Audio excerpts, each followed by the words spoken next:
Voilà, si je continue à essayer des trails, il va falloir changer le nom de la chaîne du trail. Et en même temps, tous les trails n'ont pas de chaîne, il y en a qui ont des cardans. Bref, aujourd'hui, je suis chez HVR77 à Ponto-Combo pour essayer la sublime Norden 901 qui est restée pendant un an et demi, 2 ans à l'état de prototype. Et là, la voici, elle est construite sur la base de la 890 Adventure avec cependant un carénage qui englobe mieux les différents éléments. Les 2 réservoirs, ici et de l'autre côté, sont mieux pris dans le sabot et le tête de fourche, tout le carénage en partie supérieure. On a plus 20 litres, on a 19 litres, je ne saurais pas expliquer pourquoi, c'est comme ça. Elle ne fait pas 196 kg comme l'autrichienne, elle fait 204 kg. Sinon tout le reste c'est à peu près la même chose, on a 2 cm de plus en débattement sur la fourche, ça nous amène à 220 mm. Une fourche WP Apex inversée avec 2 étriers radiaux 4 pistons, sur des disques de 320 mm à l'arrière, toujours un disque de 260 avec un étrier 2 pistons et les pneus sont des Pirelli Scorpion Rally STR, on commence à les connaître, on les voit partout sur la Vosges 650, la T7, sur plein de motos et ce sont vraiment des pneus qui mettent en confiance même si les crampons font aller entre 10 et 15 mm de hauteur, c'est quelque chose qui se manie très facilement sans appréhension. À l'avant, la jante fait 21 pouces, si je dis pas de bêtises, c'est ça, 21 pouces. Et à l'arrière, il fait, dis-moi combien tu fais, il fait 18 pouces. Ici, elle a quelques options. On a un petit déflecteur supplémentaire en hauteur. On va voir quelle protection ça apporte. On a une ligne Akrapovic. Il y a Akrapovic d'ailleurs. On a le pack, je sais plus comment ça s'appelle, le pack Adventure Rally, je sais plus. Où il y a le shifter, puisque de série il n'est pas présent sur une boîte 6. Qu'est-ce qu'on a d'autre? On a des pare-mains, donc ça c'est bien, surtout aujourd'hui. Ici la selle est en position basse, on peut la régler sans outil comme ça au pied levé, simplement en la clipsant d'une manière différente, ce qui amène sa hauteur à peu près 82 cm contre 85 cm en position normale. Il y a aussi tout ce qu'il faut pour accueillir de la bagagerie à l'arrière, c'est à peu près tout. On reconnaît bien la 890 quand même, le bras oscillant, des petits éléments comme ça qui n'ont pas changé. Et c'est parti. Donc une prise 12 volts et un petit bouton ici pour allumer ou pas les anti-brouillards.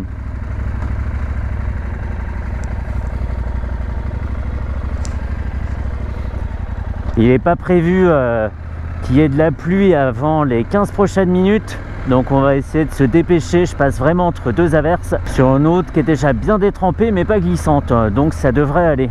Et on reconnaît bien la 890 aussi à son bruit que je trouve pas très flatteur, pas très noble. C'est un gros bicylindre en ligne, bon voilà, c'est pas le bruit le plus charmant que je connaisse.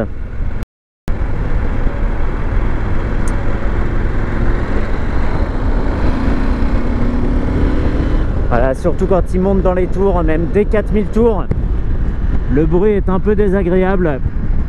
Un bruit très sec, même pas rauque, mais vraiment sec. Et puis voilà, à base de clac-clac et de... je sais pas, j'aime pas trop. C'est quelque chose, je pense, qui me saoulerait assez vite en voyage. Ce bruit, alors c'est sympa quand on a une machine qui ronronne tranquille.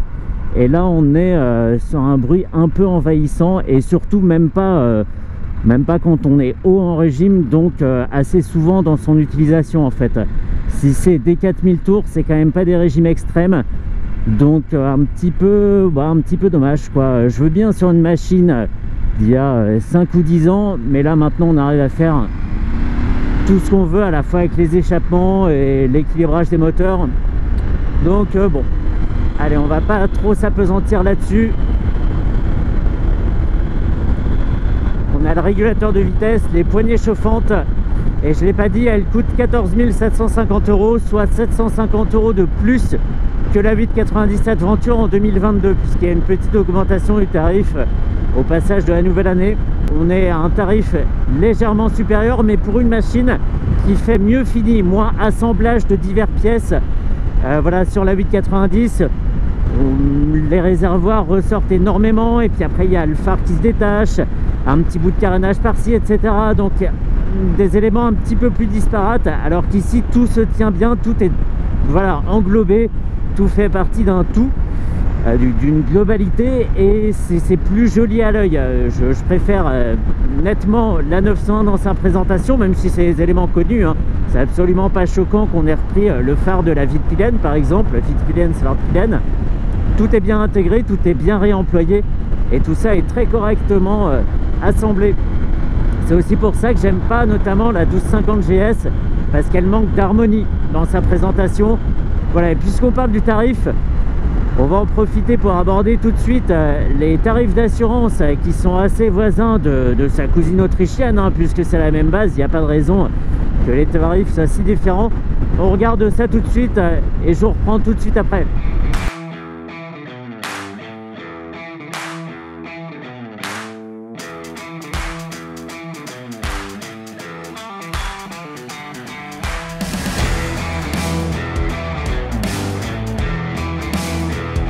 Bon, ça roule tranquille tout ça, on est vraiment bien. Je suis un petit peu chahuté au niveau du menton, un petit peu aussi en haut du torse.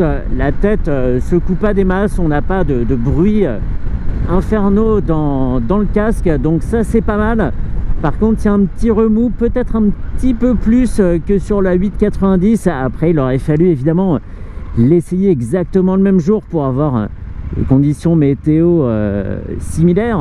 Là, il y a peut-être plus de vent, peut-être un vent un petit peu plus tourbillonnant, je sais pas. La protection reste très bonne, mais c'est vrai que contrairement à la KTM, la bulle est moins haute, elle est un peu plus large, mais elle est moins haute, donc ça peut occasionner plus de turbulences. Mais sinon, ça se conduit tranquille. Je vais faire quelque chose, je vais aller dans le menu. Donc là, je suis en mode street, on peut voir les infos de la moto. Donc, ce qui était marrant, je l'ai vu sur une KTM, mais je me souviens plus exactement laquelle. C'est quand on veut des renseignements. Donc là, par exemple, la température du liquide de refroidissement, ça s'affiche sur cette représentation de la moto. Où est cet élément? Par exemple, là, on a le radiateur qui s'est affiché en jaune. Je sais que le liquide de refroidissement est à 61 degrés, donc on vient de démarrer, c'est normal.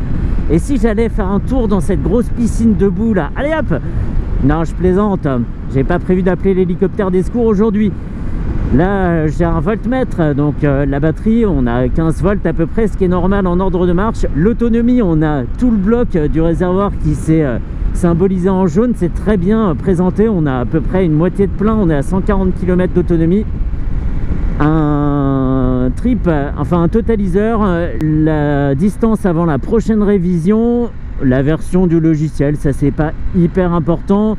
Et les avertissements, là on en a un sur le fonctionnement des poignées chauffantes qui est pas optimal, il manque quelque chose, je sais plus quoi.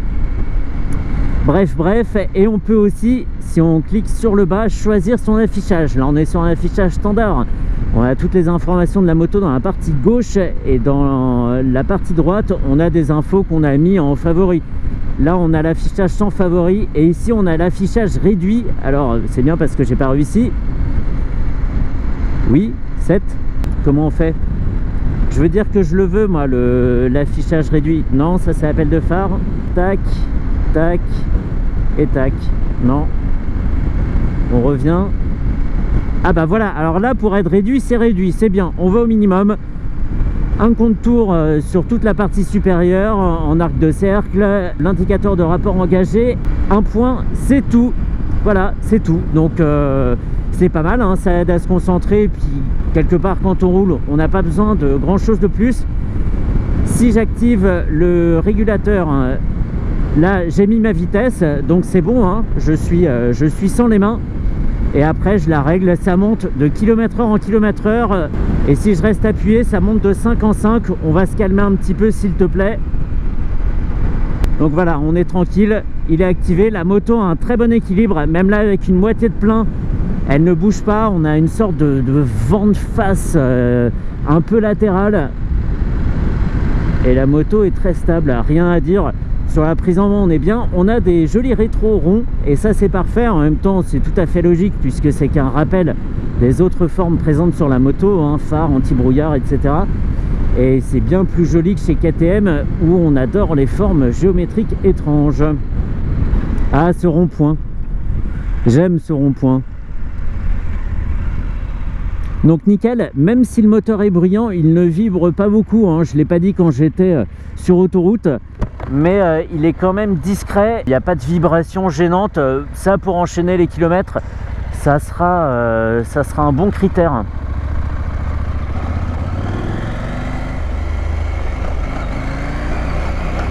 Nickel.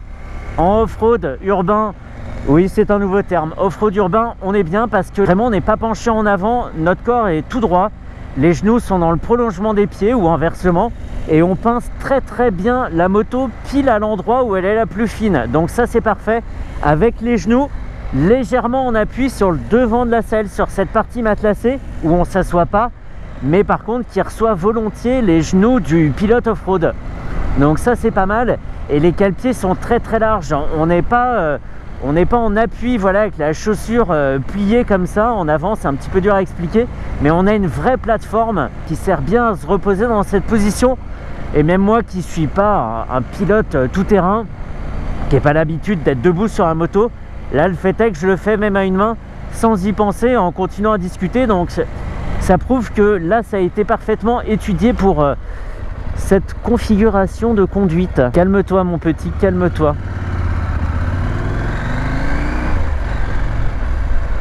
On va aller là, hop. Ah. Oh, attends, je me suis fait un piège là. Hop. Je m'étais mis pile à un endroit super haut, je touchais même plus par terre. C'est bien ça pour tomber, c'est parfait. Pour résumer, hein, ça a été très rapide, mais c'est vraiment le genre de machine. Là, ça pourrait presque être une Honda en fait. Elle est facile à prendre en main, tout est fait avec sérieux. Il y a des très beaux éléments, hein. La fourche WP en est un, avec des réglages comme ça, vraiment avec la petite molette qui facilite la prise en main, même avec des gants hiver. Réglage sur chaque tube. Des choses vraiment très sérieuses. Même là, je le vois maintenant, mais voilà, le petit bocal de liquide de frein ici, superbe. On a vraiment tout bien fait. Là, je le remarque, hein, quand je disais que c'était des vraies plateformes, c'est des vraies plateformes, hein. Et ça s'enlève juste avec un écrou pour garder uniquement la partie en métal la plus piquante, on va dire, celle qui accroche le mieux la botte de l'aventurier. Et c'est superbe, même la pédale de frein est épaisse, on n'a pas juste le petit barreau comme ça. La préhension sous la chaussure est parfaite, on sait qu'on est sur la pédale et pas à côté. Et même quand on applique un effort soutenu sur la pédale, on est vraiment très bien accueilli là-dessus. Je serais vraiment très curieux de connaître des avis négatifs de personnes qui n'aiment pas, qui lui reprochent quelque chose à cette moto, parce qu'en termes de look, elle est vraiment très jolie. On commence un peu à revoir, hein, des trails avec des aspects un peu plus rétro dans la présentation. La Desert X chez Ducati notamment, avec ses deux phares avant, qui fait penser aux anciennes Super Ténéré, aux anciennes Africa Twin. Et franchement, si l'avenir du trail, c'est ce genre de moto, ça pourrait commencer à me plaire, vraiment.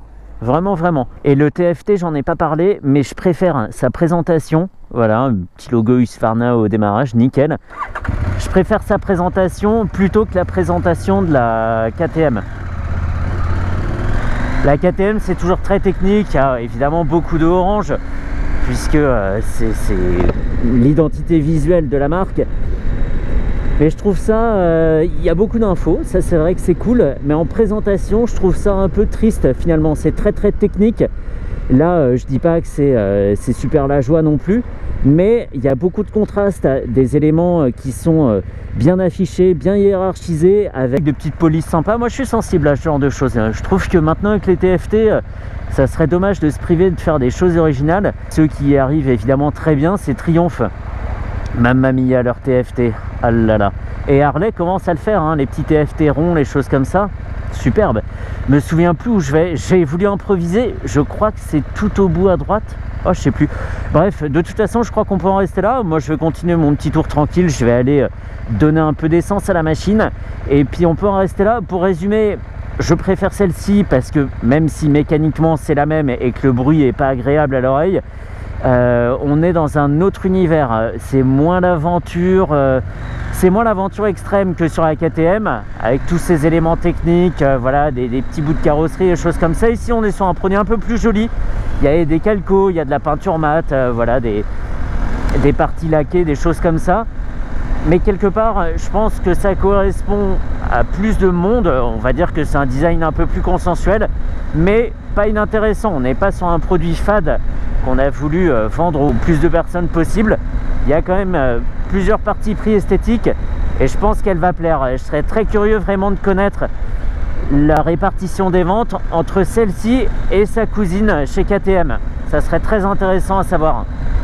Et là je suis perdu. Ah punaise. Alors là-bas c'est une impasse. Non, j'ai pas tourné au bon endroit. Ah tiens, j'en ai pas parlé vite fait, 82 cm, mais celle assez large. Je peux pas dire que je suis de 2 bonnes pointes par terre, mais c'est suffisant pour garder le contrôle. J'ai un petit peu de mal à la pousser à l'arrêt, mais ça reste encore faisable. Et bah, je vais couper là parce que bah, je suis vraiment perdu, donc ça peut prendre du temps avant que je retrouve mon chemin. Mais je suis où là? Il n'y a rien qui ressemble plus à une zone industrielle qu'une autre zone industrielle. Je vais revenir où je connais et puis c'est pas grave, hein. Ça m'apprendra, tiens, à vouloir changer de chemin. Bon allez, go. Jeudi prochain, 8h30, pour autre chose, peut-être une Honda ou un truc comme ça, on va voir, hein, parce qu'il y a pas mal de choses chez eux qui sortent. Donc c'est très probable qu'on parte du côté du Japon. Voilà. Bon, et pour être tout à fait complet avec cette Norden, j'ai fait le retour là sur voie express à 130 km/h. Je me suis bien calé à un rythme autoroutier et j'ai pas trouvé la protection excellente en fait. Il y a du vent qui passe de part et d'autre de la bulle. Il faudrait un petit déflecteur ici peut-être. Je sais pas si ce déflecteur là est bien réglé parce que c'est pas quand c'est le plus vertical possible que ça protège le mieux. On peut avoir des remous comme ça ou qui plongent derrière le conducteur. Donc c'était pas idéal, c'est pas gênant en termes de chahutage de pilote, on va dire. On n'est pas secoué dans tous les sens, la moto garde bien son cap et le pilote est toujours bien assis, ça y a pas de souci. C'est plus d'un point de vue phonique, il y a beaucoup de bruit dans le casque, beaucoup de remous, j'avais même un petit peu de vent qui passait sous la mentonnière. Donc je sais pas, peut-être quelque chose à revoir, soit dans ce déflecteur là, le mettre plus en diagonale, plus bas, ou un déflecteur de chaque côté de la bulle d'origine.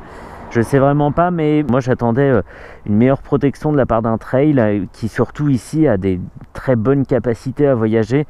C'est dommage de gâcher le plaisir avec des petites turbulences comme ça. Voilà.